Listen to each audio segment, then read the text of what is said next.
It's like a porthole, right? Mm.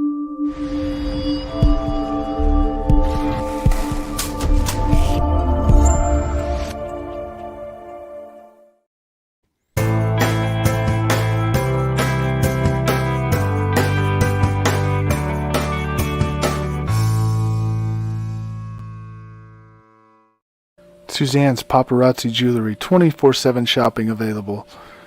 160920 is the code. Show her some love, like she showed us.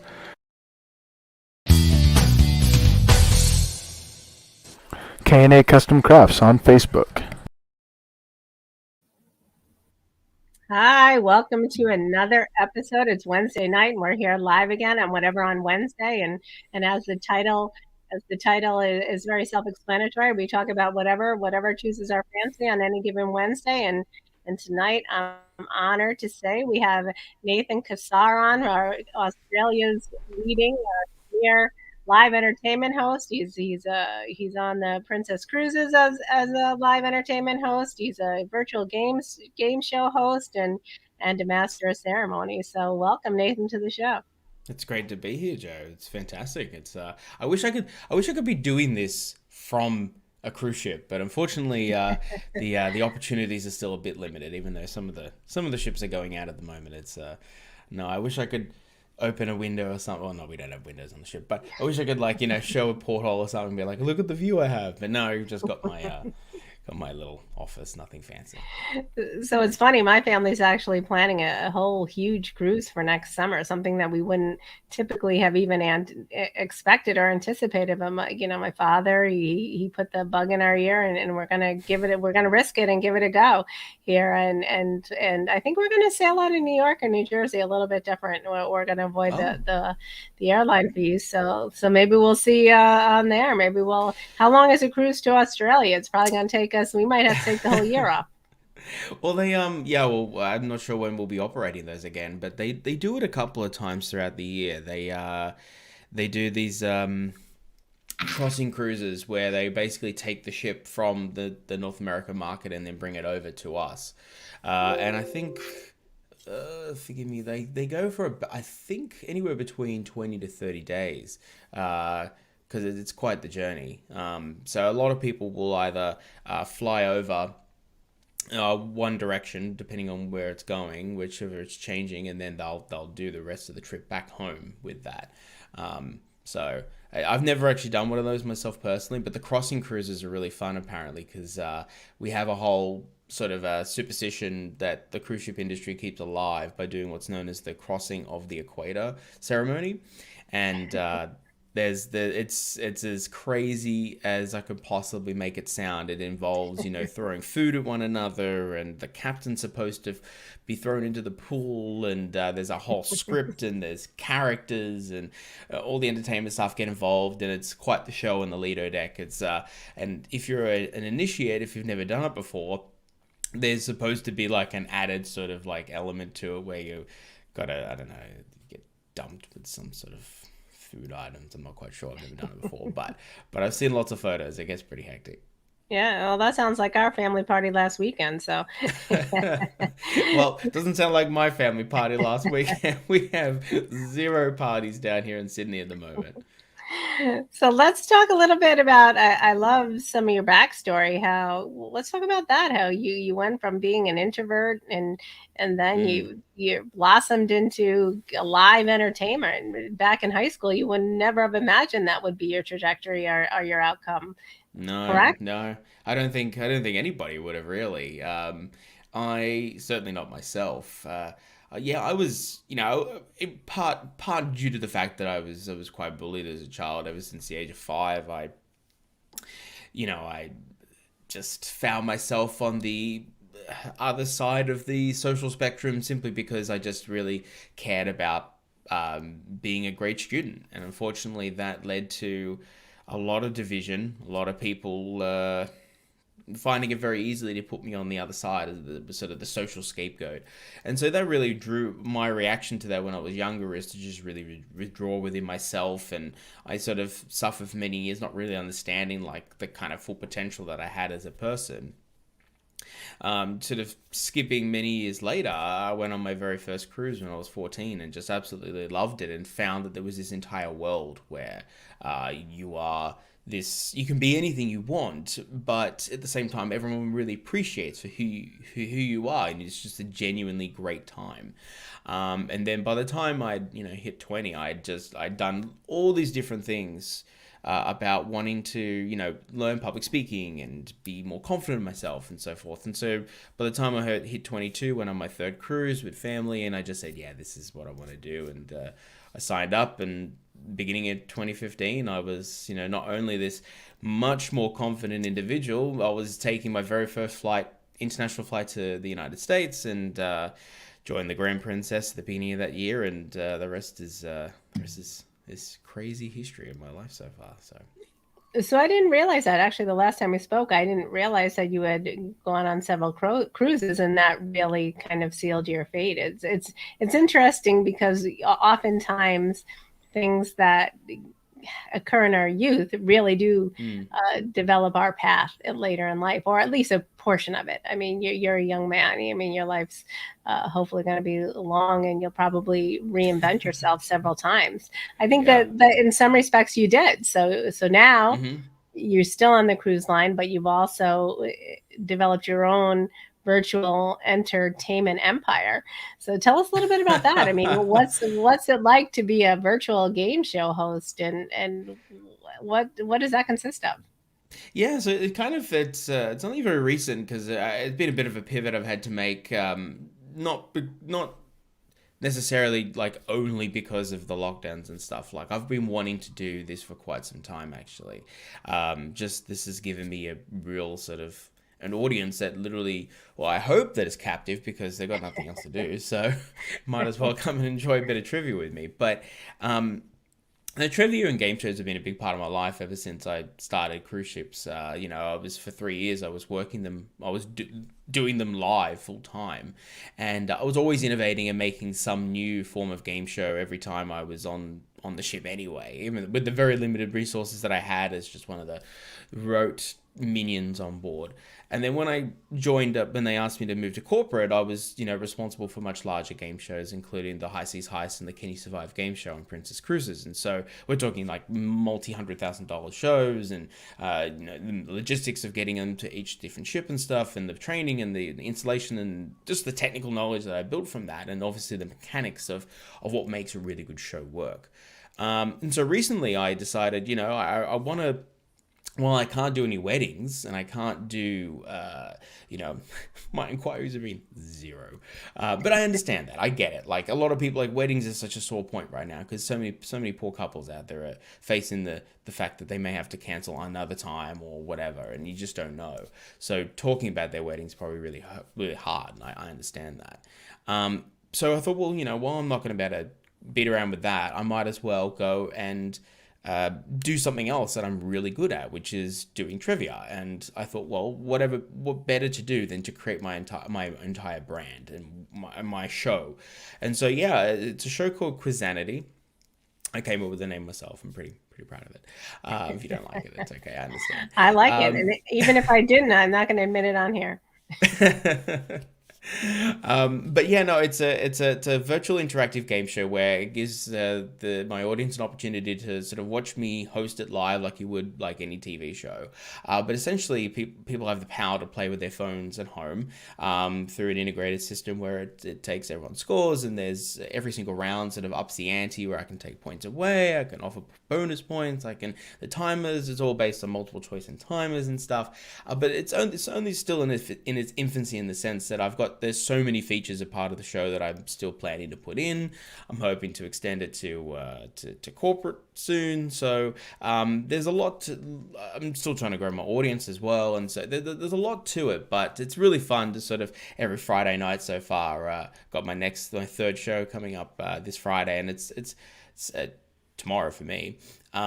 It's just fun to sort of like have my little mini studio here and have everything set up, and I got all my buttons that I press and put the headphones on, and just sort of connect with an audience that in a time when it's it's something we really need here. So that's a big factor as well. Just giving people an outlet to have something to do, and to feel connected to other people in a time when we're told, if there's anything you do, don't connect with people at the moment. So yeah. So we're actually big trivia buffs here at Coast to Coast. A lot of the gentlemen do a lot of sports trivia, but we'll have to talk about a little bit about collaboration. Maybe you could do a guest slot on our shows. Put your try to broaden your audience in America. That would be an Oh, interesting. Yeah. I So would love that's it. Yeah. I'm very actually great. planning to I got a whole bunch of ex guests and stuff that keep in good contact with me in the United States and Canada, and so I'm looking forward to putting a sort of a trial time slot. It's hard to get a time slot that works well here, but also works well for like East Coast and West Coast. Because like I'm thinking, okay, so if I do it at 6 o'clock, that's pre-dinner for Pacific time, but then Eastern time is 9 o'clock, so they think it's a bit late.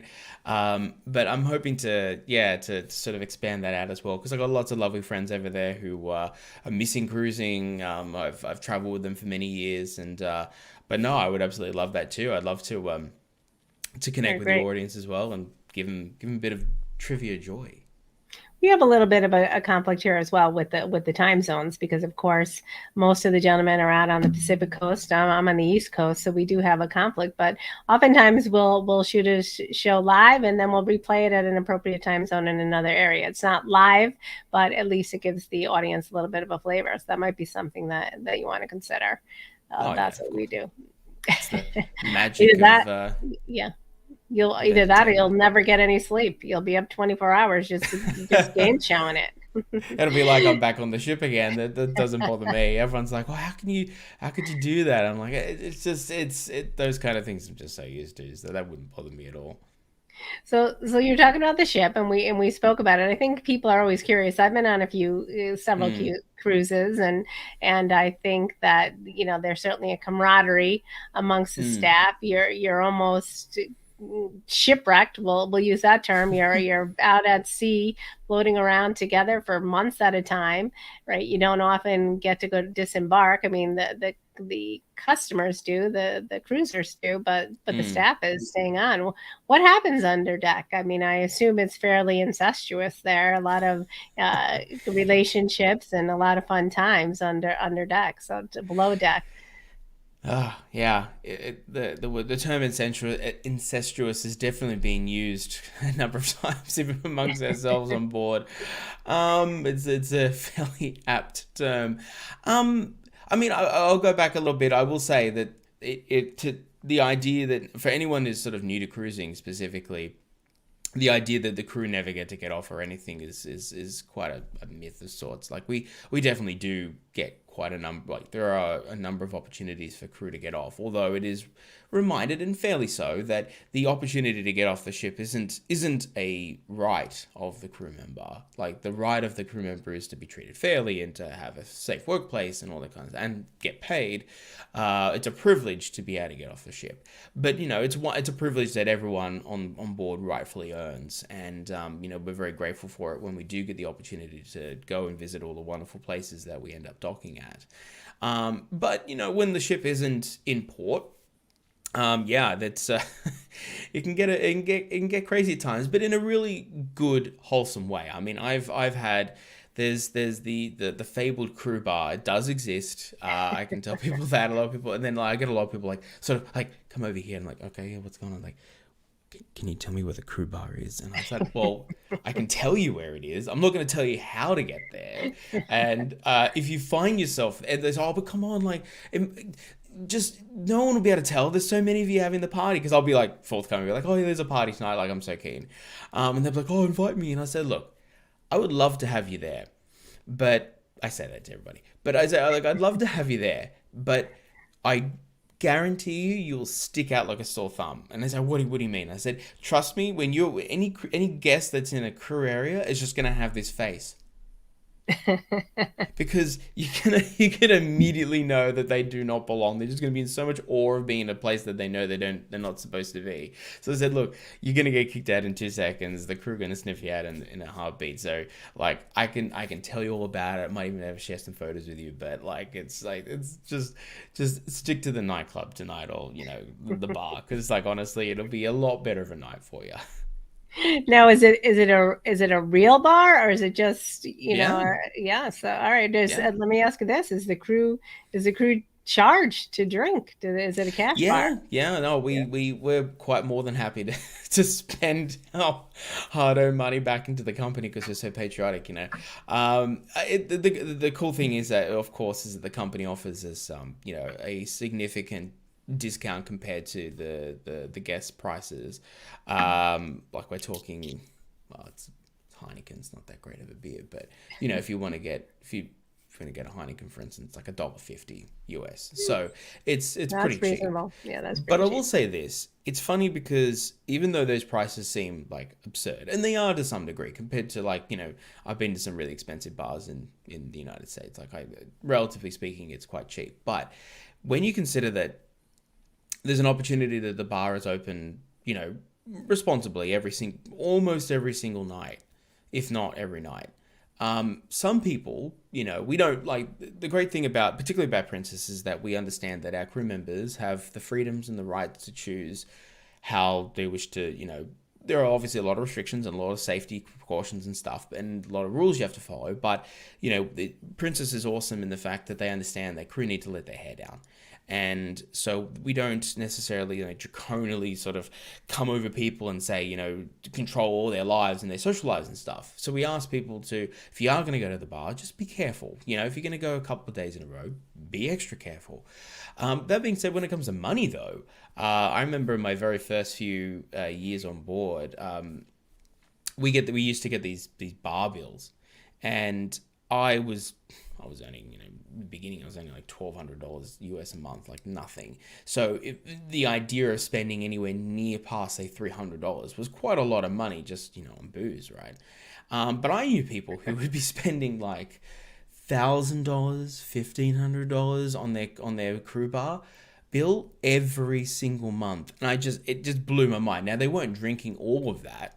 A lot of them were like shouting, drinks and stuff to everybody. It's quite a common thing to be shouting drinks all the time on board. But it was mind blowing amount of money. When you consider that if you can go a few times a week, that cost of $1.50 per pop really does sort of catch up with you eventually.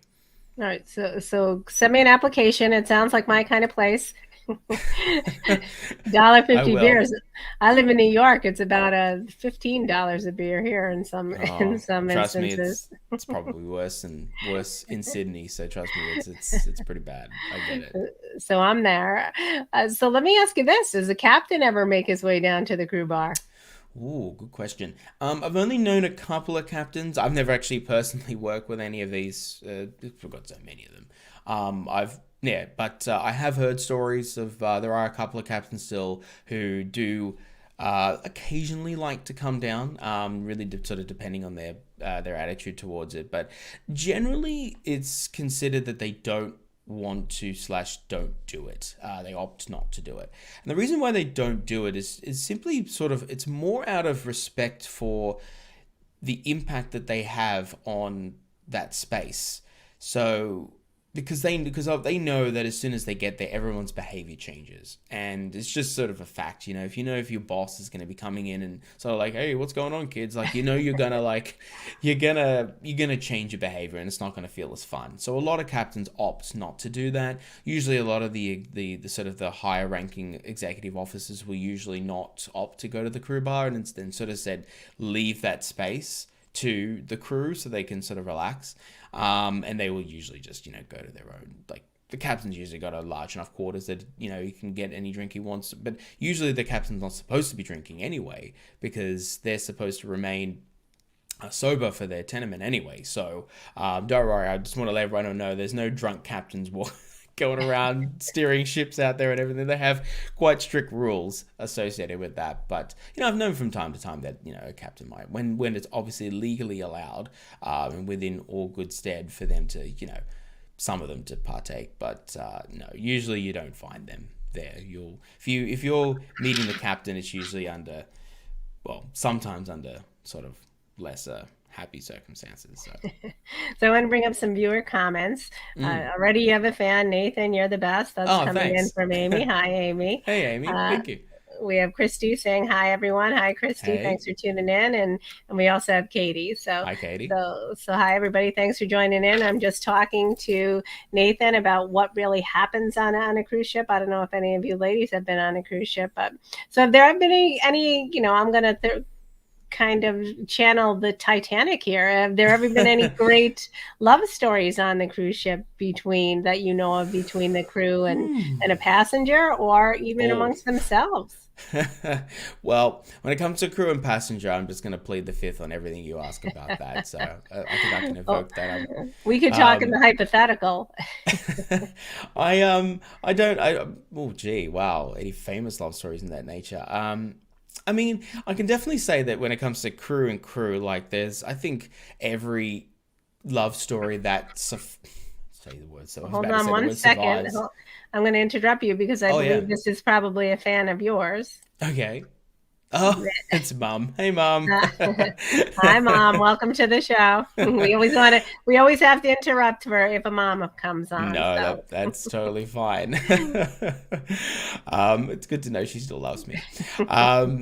When it comes to when crew get together and stuff, I think one of the most beautiful things about ships is that it brings people together from all different countries. And so you'll hear stories where people have come from someone from a Baltic country, and then someone from Australia or someone from America falling in love with someone from across the pond in the UK. Like my boss, for instance, he's from the UK and his missus is from Florida.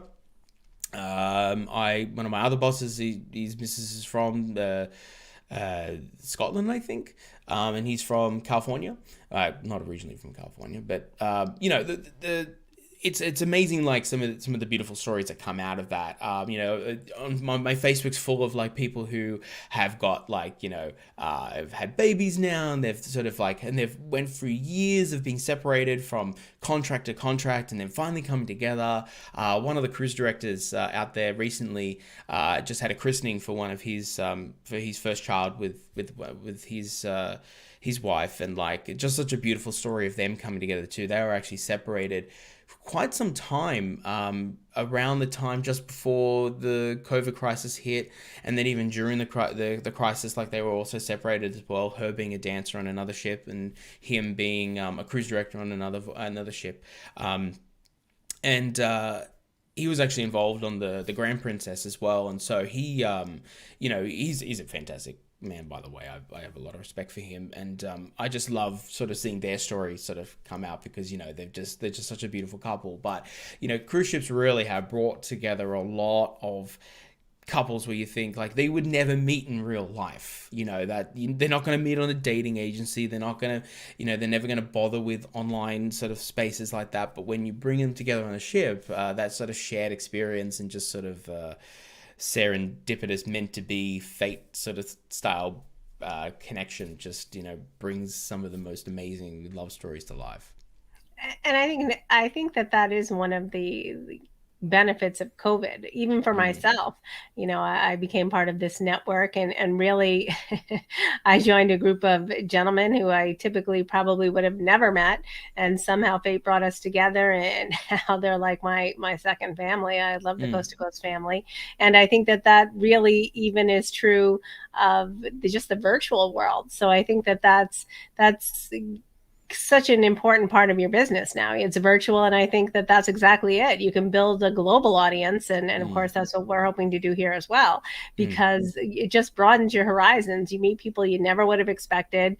You hear different perspectives and alignments. Like you and I wouldn't typically in America, I'd be speaking to somebody about, what's happening in the New York City news, but that's probably isn't necessarily important to you. And I don't necessarily resonate or care too much about what's happening in the Australian government. So I think it just broadens your perspective and your conversations and your dialogue. And I love that. So, Yeah, I think it's important to broaden like that. So I'm glad you've had that experience, because that's been my life for the last 6 years working abroad. So it's an amazing feeling, and you really can't replace it. you can. So we promised the listeners and the viewers some funny stories. So tell us what you have. So one story I like to tell. So we were it was my last voyage as an assistant cruise director before they moved me to corporate back in 2018, and we were traveling. It was the very first cruise of the season on the Star Princess, which unfortunately we don't have anymore. We sold it to P&O Australia, so it's sad. But best contract I ever had.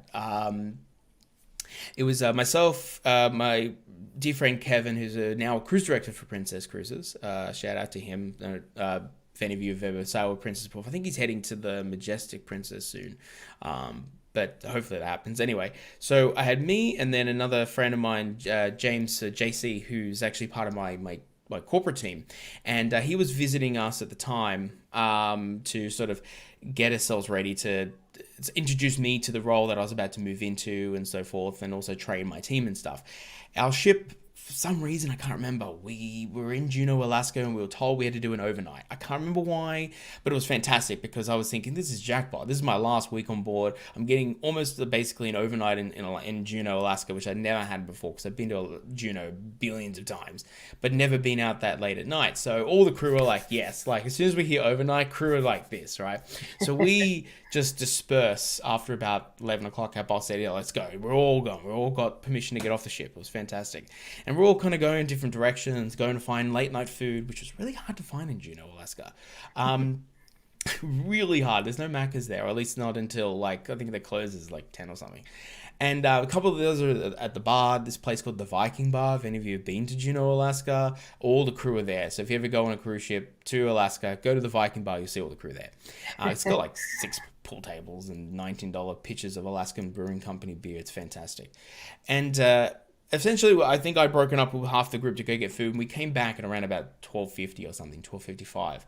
And we didn't know that they had a lockout time, but we were just coming back just to gather our gear and finish our drinks and go back to the ship, because we had to leave.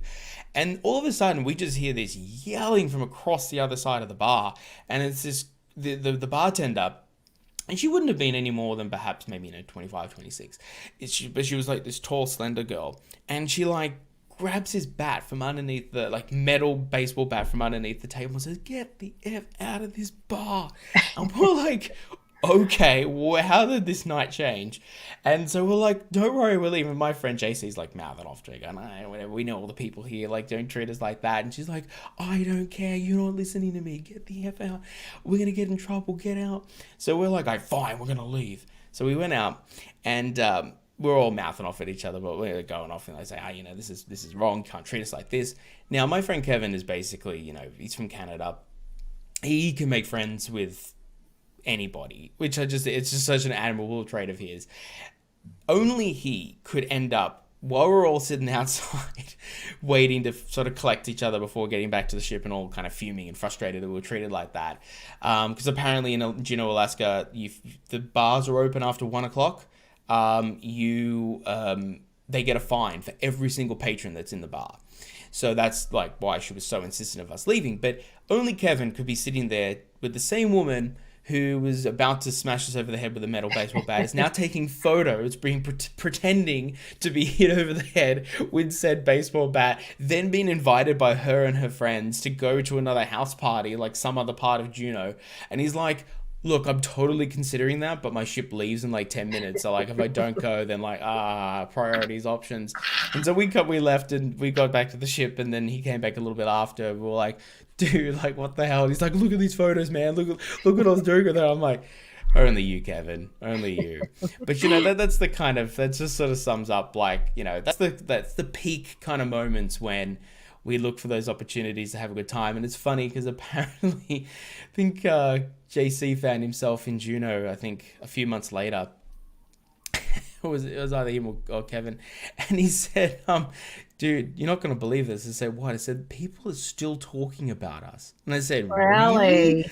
People, because it's such a small town, everyone knows each other, and like for the capital of Alaska, it's quite small, and it's just like, I was like, are you serious? People still talking about it? I said, yeah, people still talking about the night that the cruise ship people got kicked out. So I just thought that was pretty funny. We went down in Juno history, cruise ships made our mark. So, But yeah, so, that's so Christy's asking us a question. She's wondering if oh. you made your mark in Alaska and Anchorage as well. She's been there. She lived in Alaska, and she's Yeah. asking if you've ever been there. I have only unfortunately fleetingly been through Anchorage, Christy. I think I had to join one of the ships a couple of years back. I had to fly into Anchorage, and I think I stayed overnight before then heading on a shuttle to Whittier, where I was joining the ship for the 7 days. So unfortunately, I haven't got to experience Anchorage as much as I'd like. Actually, no, I did take a day trip one time in my very first contract. So I hopped on one of the buses into Anchorage and managed to go to the Saturday markets, went to one of the restaurants there, and I think I went to one of the antique stores as well. That's all the time that I could muster for that day. But no, I really enjoyed Anchorage. I would love to explore it more, absolutely. So, yeah. And Katie's saying she's never been on a cruise ship, Oh, it's sad. and Christy's saying she would probably get seasick on a cruise ship. And I think that that's somewhat probably, I don't want to say it's a myth, but the motion Mm, sickness is really it's really minimal for people because it's such a large ship. It's not as if you're out on a little boat. that is I get very very true. sick on a small craft, out in Mm, the ocean, but on a cruise, I don't feel it at all. So you could probably handle it, Christy. So we should have a mm. coast to coast. Christy's one of our biggest fans here on the network, and Oh, that'd so be great. we should, yeah, wouldn't that be great? Yeah, Coast to for a coast get cruise together. ship. Absolutely. And then listen, here's another. Amy thinks you're cute, Oh, thanks, Amy. so which is I'm very sweet. I So would hey, you know what? It's lockdown is doesn't make you feel very cute. You wake up in and you wear your same clothes pretty much throughout. It's like, I mean, I was living in Los Angeles, last year, so I know that grind pretty well. It kind of feels like a double Groundhog Day. Everyone's saying that here because the lockdown's very different to what it was last year. But yeah, for me, I was like, it's basically like going back a year ago and not knowing when it's going to end and everything else like that. But thanks, Amy. I appreciate that. It's nice to hear those things. so Australia's under lockdown. Let's talk about that for a minute. Sure. So what does that mean? I know what it looked like here in the States. So is it totally restricted? We could only go to the store, the pharmacy, and in some instances work. But most people work from home. We really Yeah. made that transition. Mm. Um, some would argue, probably some a little bit more than some, would argue that specifically New South Wales, where I'm from in Sydney, their approach to lockdown has been what we would call lockdown light, where there is elements of what you would describe as a lockdown for sure, but definitely there's been some cherry picked sort of approaches to it, which has definitely led to a lot of criticism of sort of the trajectory that we're currently on.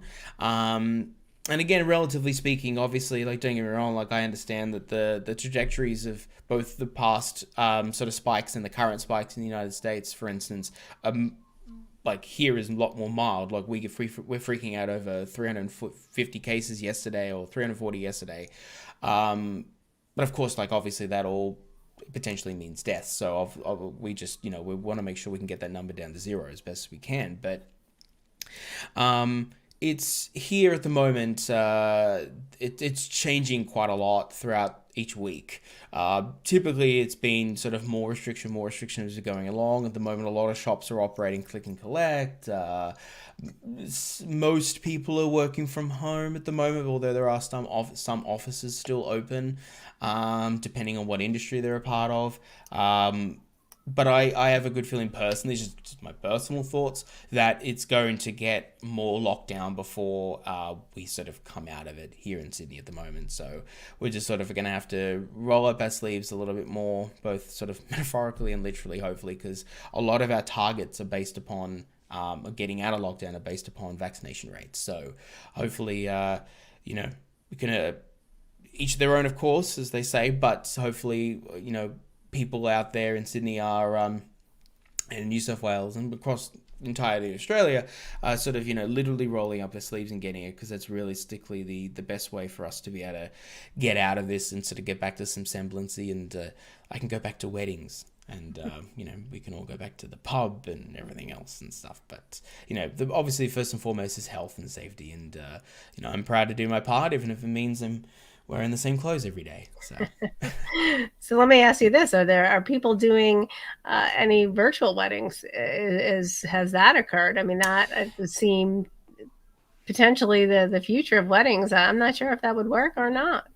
Unfortunately, it's illegal. Yeah, I don't know if whether it's illegal just in New South Wales, but I believe it's broadly across the entire of Australia. It's actually illegal to do a Zoom wedding. So, but I have heard that celebrants apparently are allowed to do like a micro wedding when it's distanced, and they have to have like a witness and everything else along with them as well. But a lot of couples here at the moment are not they're just opting to just shift their weddings. Unfortunately, I'm also seeing a trend, and I understand this. I feel bad for all the couples that are going through this at the moment, but I have seen a trend where there are some couples who are opting now. They're just so tired and over it. They're so tired of chasing the next date to the next date to the next date. And so, and of course, like the financial burden of that too. I mean, you're paying for something that may not end up come, and unfortunately, the industry has to take some money back because, we can't give it all back. Otherwise, we'd all go broke.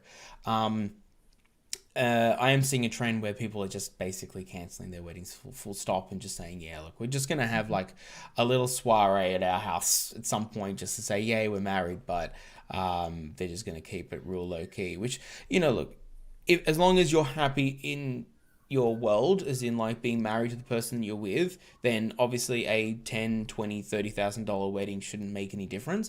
But obviously it is one of those points in someone's life that they really like. We all have the right to do it if we want to do it, and so it's a shame that some people are unable to do that just because of the financial and sort of mental burden of cancelling all the time. But c'est la vie, as I say. That happened here as well, and I think that many people the same. They postponed their weddings several times, and then there was a period of time when things turned around a little bit last summer, and people were able to start having smaller gatherings. First it was 10, then 25, then 50, and then of course the vaccination rates in the country, when we first went widespread with the vaccinations, then it was 500. But of course now we have the Delta variant, which is changing things. We haven't started imposing mandates again, but I expect that that's going to be happening. Some places have, in some spots we're back to masks.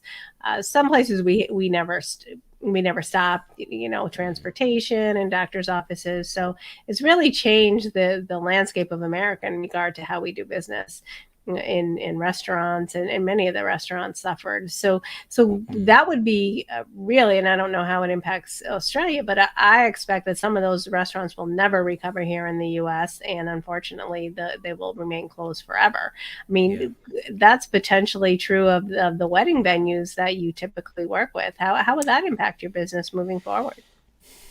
Yeah, I mean, definitely everything you said, I completely agree with, and it's like it breaks my heart for any business to sort of to have to say that they close their doors. I remember when I was walking the streets of Newhall, and where I was previously living in Los Angeles, and seeing some of the stores that I knew would never open again, even when things were beginning to come back out, and then of course coming back home and then seeing regular regular sort of liquidation notices and stuff from my local area and stuff like that. Like it's heartbreaking seeing those small time business people sort of post up on the Facebook groups and say, look, thank you so much for all the community support over the years, but unfortunately this is just not something we're able to sustain any longer. Like, that's small businesses really are sort of people's lifeblood and their sort of every day to day, and to see it to crumble, particularly when it comes to weddings. Obviously weddings aren't, like, the wedding industry isn't important as any other industry, it's all equally hurtful, but weddings and wedding venues particularly, there's a lot of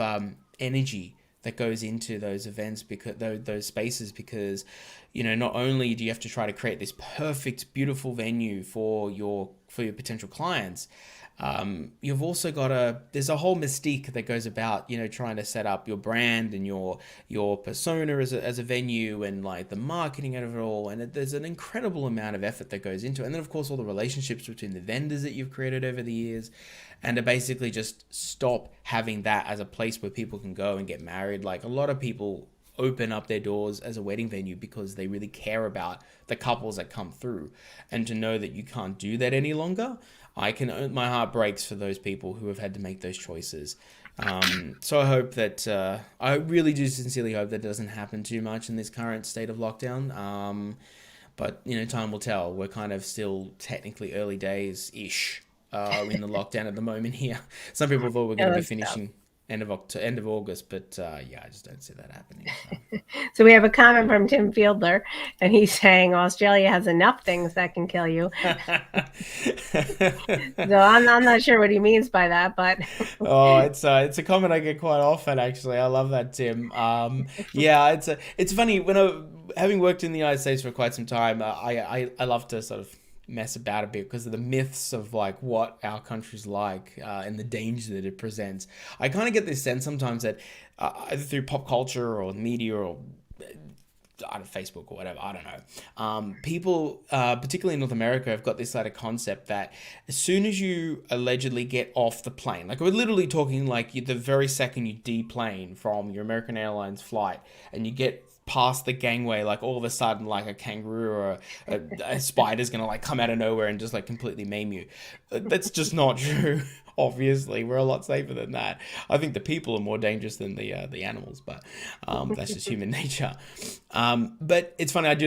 One time I messed about. I was on my very first contract, and there was an Australian and a man from Georgia who were up playing basketball with me, and I was feeling mischievous this day, and so they were talking about Australia or whatever, and I was just talking about random stuff, and then I don't know how I got onto it, but they said something like, "Oh, so are there a lot of kangaroos around in Australia?" I said, "Oh yeah, a lot of kangaroos." I said, "I actually used to own one. I used to have one for." It's not true. I used to have one as a kid, and so really, like the eyes like lit up, like whoa, like really? And I said, yeah. I used to ride it to school, and like it was an easy mode of transportation. Like you grow out of it obviously because they're not big enough for adults, but for kids, it's a really quick way to get to school. It's a cheap way to do it. Now at this point, I'm thinking surely this guy's gonna completely like understand that the joke is up. But no, he just kind of like turns to the Australian, I think it was his partner, turns to her and then turns to me and says, "But how did you guys deal with the motion sickness?" And I said, "Oh, well," and I asked his partner, I said, how do we deal with that?"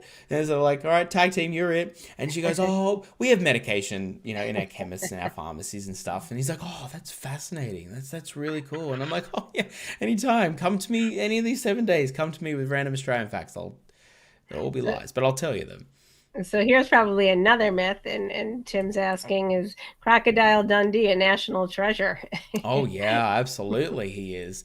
Obviously, it's still a movie that it's one of the few movies that have aged like fine wine in Australia. Because I know I might ruffle a bit of feathers here, but Australia only until very recently really hasn't. We don't make great movies. We just don't. We have a couple of classics, don't get me wrong. We have great actors who have exported themselves to the United States and to other markets in the UK and America and all that. But unfortunately, we've not really found ourselves very much.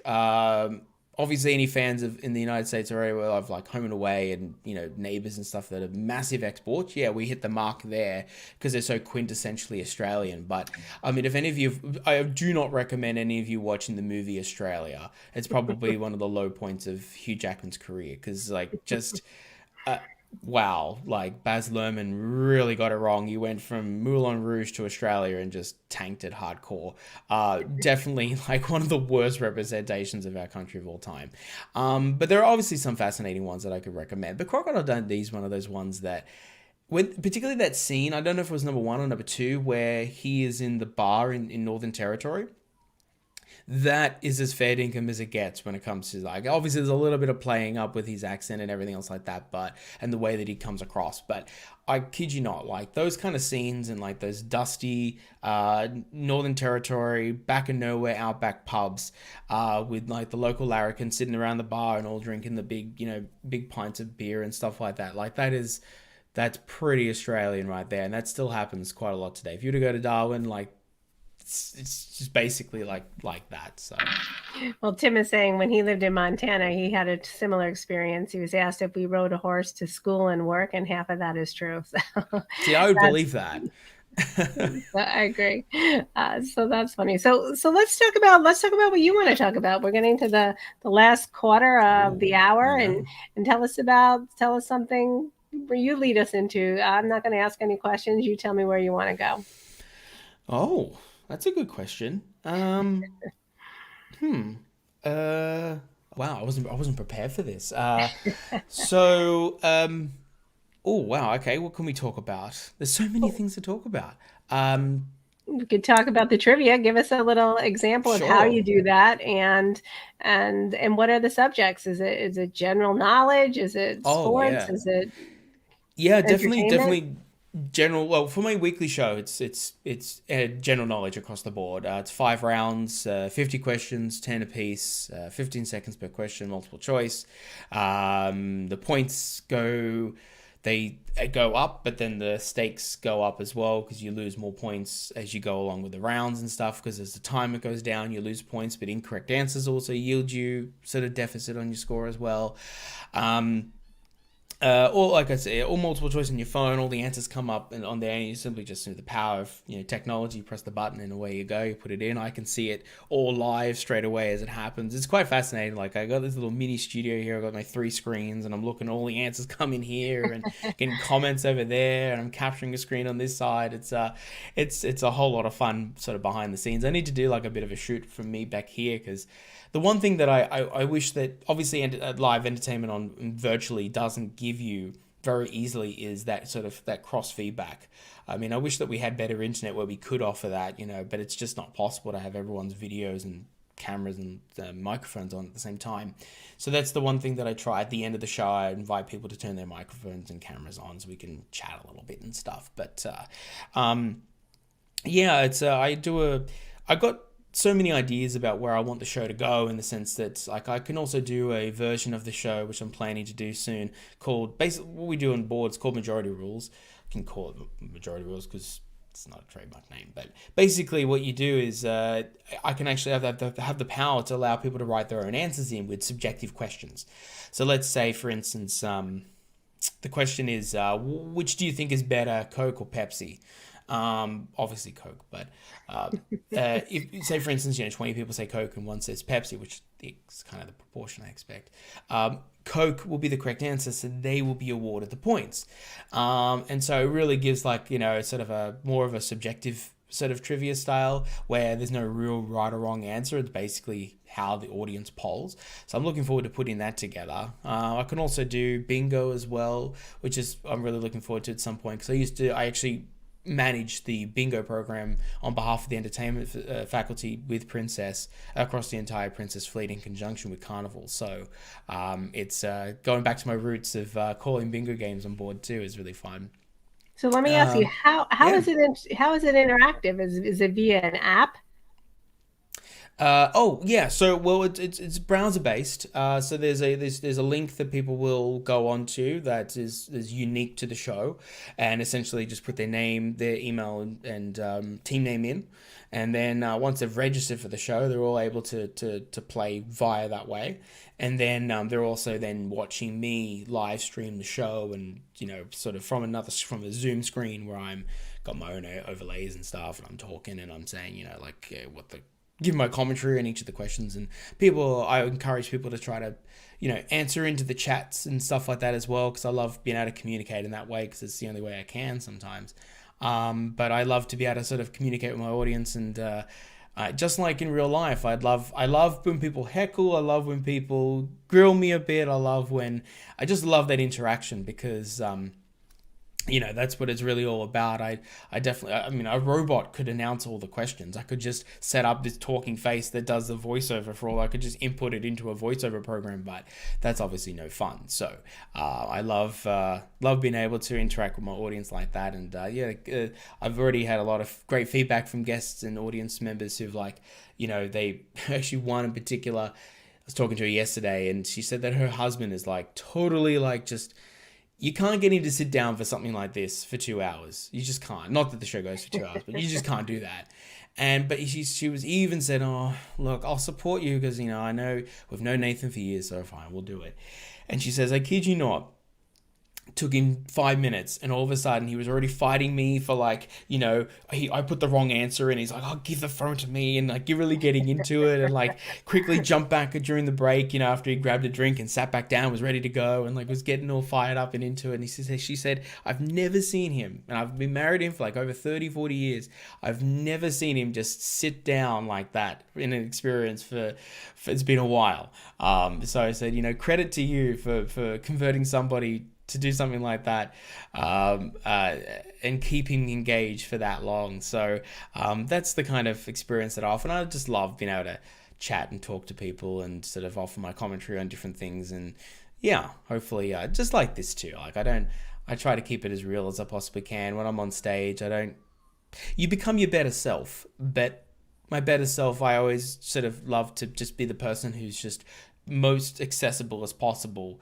I think the magic of live entertainment is when the audience truly feels, not just like pretends to feel, but actually feels like the person on stage is accessible to them.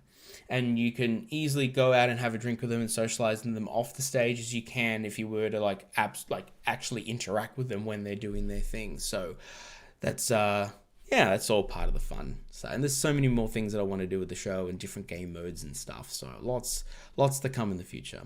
Yeah, it sounds great. It sounds like something I might explore a little bit of that for Coast to Coast. That would Yeah, I'm sure your audience be would love fun it. for us as well. And so let's get to something to think about. And then we won't keep you up all night. We won't keep you up all night. So what time is it there right now? It is 9:52 a.m. Yeah. Oh, okay. So it's 7:52 p.m. here. Yeah. So that's interesting. I do love my life has just been so much about dealing with the time zones. I mean, I'm, constantly having to, particularly ships, constantly thinking, oh, is that ship there asleep, or is my boss in LA? Is he asleep, or is he working, or can I take a quick break knowing that he's probably not expecting me to be at work at this time? Like, the lazy things you think. It's I've always been fascinated by those differences. It's sort of my Facebook feed. So it's like, it's funny. Most people have like one active time in the day when they know that people will get most engagement. I have to think in like 3 different time zones, in terms of like when I feel like I can, even just Facebook Messenger, like just wanting to talk to a friend, like I have to remind myself, oh, whoops, that person's asleep. I better not expect an answer from them anytime soon. But it's sort of great having this sort of digital Rolodex of friends and family across all parts of the world, from different influences and different cultures and stuff. It's quite fascinating being able to tap into that. So let me ask you this: what are your top 5 favorite places to visit in the world? Ooh, all right. I'll go from 5 to 1 because that's more exciting. based upon obviously where I've been so far, I'd say 5 is the South Pacific. Anyway, I mean, it's a very broad region, but we're talking places like Fiji, Vanuatu, and some of the much more smaller islands. Like a lot of beautiful culture there. Not a place where a lot of Americans come to, just because it is quite a far away. I get it, and it's quite remote as well, so it's expensive. But I do recommend. I've heard a lot of great things about the Tahiti cruises in particular, which they do round trips from Los Angeles out to Tahiti and back sometimes, or as the pass through to Australia. So highly recommend. They're just beautiful locations with beautiful people. 4, I would say, is New Zealand. Our cute little friends across 3 hours the other way. They're a great, beautiful place. Like, it reminds me a lot of a home, but at the same time has their own flavor, and their accent's really funny and cute. Which we make a lot of fun of all the time. But no, beautiful place. Like, it just goes without saying that, New Zealand is just one of those places you really need to go to. 3, I would say, is Hawaii. Done a lot of Hawaii in my time, and it doesn't ever fail to disappoint. So highly recommend, if anyone's never been to Hawaii or was thinking about it, do it at some point, because all the islands offer so many different wonderful pieces of culture, and it's a fantastic place to go to. 2, now we're getting to the fun end. I would probably say Greece. Probably. I mean, obviously, unfortunately, my thoughts are with them at the moment. They're going through some real tough times there at the moment with the fires. But when the world does open up again, I highly recommend supporting their economy and just the people there, and going to Greece. Greece is just such a beautiful place. I have some really fun memories in 2019 of in Santorini, getting on with a whole bunch of us, like 20, 25 of us, a bunch of dancers and medical staff and entertainment, everybody, getting on four-wheelers and just drive around the coastline of Santorini. It was just absolutely stunning, highly, and the food's fantastic as well. I mean, you've got to go and try the food there. Like, it's just out of this world. Number 1, I'm a little biased because technically I'm second generation, but at the same time, like, it was genuinely probably the single best day I've ever had, full stop, in my career off the ship. Malta. Now, if any of you don't know where Malta is, it is a small island, very small island, off the coast of Sicily, off the sort of the boot of Italy. But it's also a very important island historically. It was the most bombed city and country in the entirety of World War II. And the reason why is because it is such a militarily strategic location in the middle of the Mediterranean. Only 14 kilometers. The main island has only been, sorry, I don't know the conversion in miles, but I think that's 20 or so miles in diameter from one end to end at the longest points. But it was so, I just had the most amazing day. I think I spent like 10 hours off the ship because we had a long period of time there, and I got to see like where my dad, because he's Maltese, got to see where him and as a kid would go to with his parents to go to the watering hole that they would all swim in the summer. I went to the very church village, and the church itself, on the steps, took a photo of like where my grandparents got married, and it kind of really crazily cool was like literally like about, say, 6 feet off to the left of where the end of the steps were, very sort of small narrow streets, was a little plaque that said Villa Casa on there. So it was kind of crazy, like just like someone of my name was living there. The food's fantastic. If any of you have never tried a pastizzi, which is our sort of one of our sort of cultural icons, it's out of this. It's like a little pastry with cheese in the middle and stuff. You can put other stuff too, but it's just ridiculously good. And just, yeah, like I could speak so much more things about it, but Malta is just one of those beautiful places. You could spend like 2 weeks there and just get so immersed in the culture. The people are beautiful. And of course it's in Europe. So, I mean, you can't complain. It's just a beautiful place. Can't complain. So that's funny. I wasn't going to Malta, but my top, after I got married, we were supposed to go to Santorini actually for our honeymoon, but we were getting married very shortly after the terrorist attacks of September 11th here, and we were advised not to leave the country. So unfortunately, I haven't made it to Santorini yet. It's still at the very top of my list. And I've also, my second on there is actually Italy. So I have been to Europe, but I have not been to Italy or France. France isn't as high up on my list, but I certainly, so when I make it, I'm not going to say if, because I'm going to say when I Yeah. make it, I'm definitely going to make it a point to go to Malta. And third, I'm going to make it over to Australia one of these days, and New Zealand. So be ready. Keep your doors open. Maybe Oh, I I'll take will. your I kids will. over. I would love if you wanted to. You'd be more than welcome to do a special guest show in my studio here. You'd be more than happy. I would purposely get it decked out. Everything you would need. Would be great to have. And also, if you did a satellite show from Europe, I think your guests would love that, because that just doing it on location, coast to coast, I think would be fantastic. But no, I don't blame you. I have done it a few times this summer, but throughout the U.S. I haven't gone abroad yet, but that's my goal. All right, so you and me will be in the same room one of these days. So Well, get my ready. doors are open just as much, so feel free to do that. It'd be a pleasure. All right, so perfect. We're getting to the top of the hour. Let's tell all the viewers how they can check you out directly, and where they can find you before we sign off. Sure. So I'm available, obviously, on the internet. Very easy. It's just there we go. My name there plus .com.au. I don't have the .com because, yeah, not in America. So I needed the .au instead.